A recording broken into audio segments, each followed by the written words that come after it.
Okay, so we're back at it again today. Right. And let's talk about another trust sale that we recently encountered with. It was a 2-in-1. It was a trust left behind. Yeah. And we sold the first property.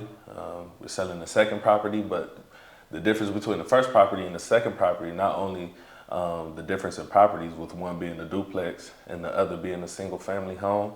The single family home went under remodeling.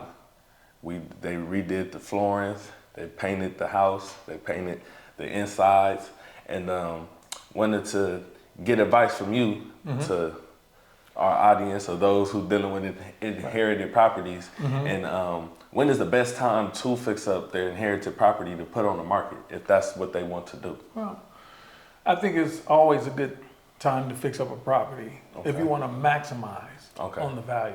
Okay. I like if that. the market is at, 900,000, I think this particular property may be around 8. Yeah. But, if the house could sell for 8 and you can get 8 and you could put it in the condition and it not cost you a lot of money to put it in that condition to where you'll get 8, then it may be worth it. Okay. Now, in this particular case, just to recap a little bit, we had, I believe it was 2 sisters involved. Right. I think the older sister was disappointed that she was not named as the successor trustee. Right.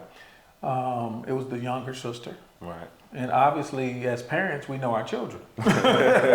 We know who's responsible and who's not responsible. Right. We know in watching our kids who is going to take care of business and who's not. Right. Unfortunately, if you have a bunch of children and none of them is going to take care of business, then you're unfortunate. But there are situations where, you've raised your children the best way that you could. And of course, everybody don't turn out.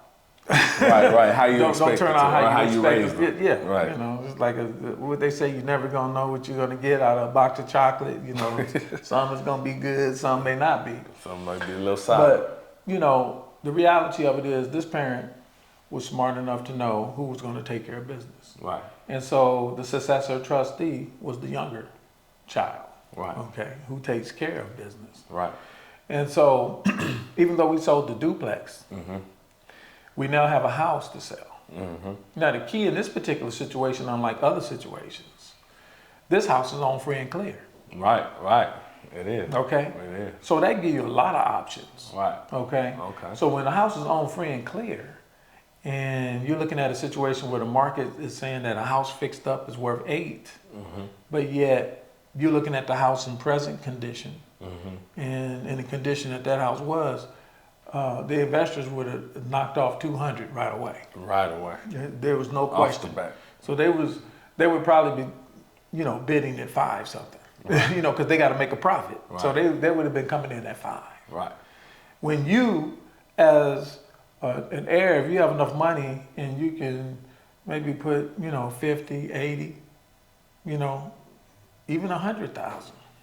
That's better than 500,000 that's going to be offered to you from an investor. It's going to be better than 600 that you might get. Okay. Talking numbers here. Yeah. And so if the house, if it takes you to spend 80,000, to get to 800,000, then I think it's worth it. Okay. Because as the successor trustee, or even if you was appointed as the administrator or executor of an estate, Right. You are due back the money that you put in Right. to the home. Reimbursement. So if you put 80 in, you get 80 off the top. So you're not going to be out of money. It's just a matter of you understanding that it's going to come back when the house sells. Right. Okay? And you got to make sure there's enough room in the house.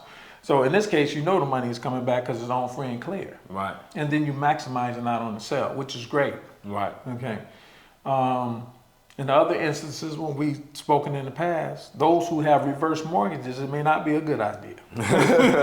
Because by the time you put 80,000 to 100,000 into a house to fix it up, to try and maximize the market, it may not even make sense. Right. And so that's what you have to look at. It depends on how much of the equity has been used in the house. in this particular case with these clients, the mom was on top of her game. She took care of business. She did. She knew which child would take care of business. She did. And the house was owned free and clear in the end.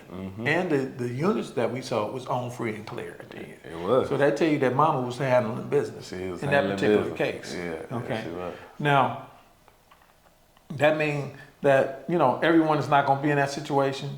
If you happen to, if you have to get a reverse, there's nothing wrong with it. Right. Because you still have to take care of yourself. You have to live. Right.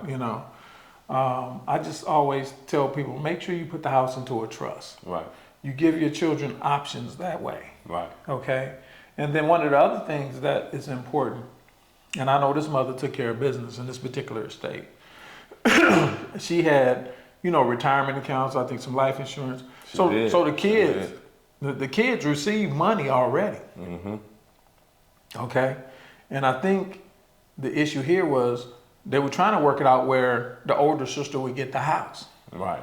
And they would even help her fix the house. But the tension and, the thought is not there. The oldest one, I want nothing to do with it. Right. I want to, this and that. But it's a situation where she could add a house for at least 50% of the value. And she'd have a place to live from that point on. And it was going to fix up the house. Right. Irregardless. Right. I don't understand the rationale. You're going to take your money and buy a house. And I think 9 times out of 10, if you're irrational and you don't want to keep that house because of pride or whatever the case may be, 9 times out of 10, you more than likely can't afford another home, or you would have had another home. Right. So you're putting yourself out. Yeah. So once you get your money, you got to be prepared to deal with the consequences. For sure. And that's why I'm big on, holding on to homes and real estate. At least stabilize your living situation. Right. Don't be subjugated to rents going up. Right. Don't subjugate yourself to that. No, for sure. Keep control. Yeah. Look at your future generations. Look at your children. Where are they gonna live, or what could they inherit? Teach them that they need to hold on to the real estate. Teach them that if they don't want to live there, at least rent it out. Utilize the property to buy more property. Right. That's what's important. Right. Growing your wealth, not just surviving the day. Look at the future and work towards the future. Right.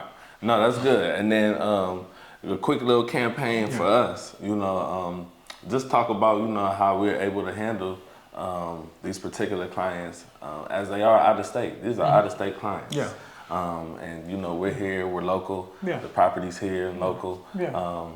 Well, we've done a good job there because in remodeling this property, we've been able to go over to the property, open up the doors for the client, for the workers. They didn't want everybody to have access to the home, of course. And so we go over there, we open up the property to let the contractors in to do the work. We go lock up the property afterwards. That way we keep an eye on the property, making sure that nothing is going on with it. Right. We even take videos of the property to show what work has been done. Right. And so the clients love it, especially when you're out of state. Right. We go over, we open it up, we close it. We make sure that they're getting it, that the work is getting done. They can check in with the contractor and say, okay, why ain't this done? Or why, you're doing a good job, or whatever the case may be. Right. What is your timetable? I can see what you've done and what you haven't done. Right. And so that helps out the client greatly. Right. And even authorizations with signatures that they utilize us for. They utilize us for that, but I don't really like signing on behalf of anyone because then they can say that you're taking responsibility. Okay. And I'm not taking responsibility. I make sure that they understand that they want me here to sign off so that you can get your pay.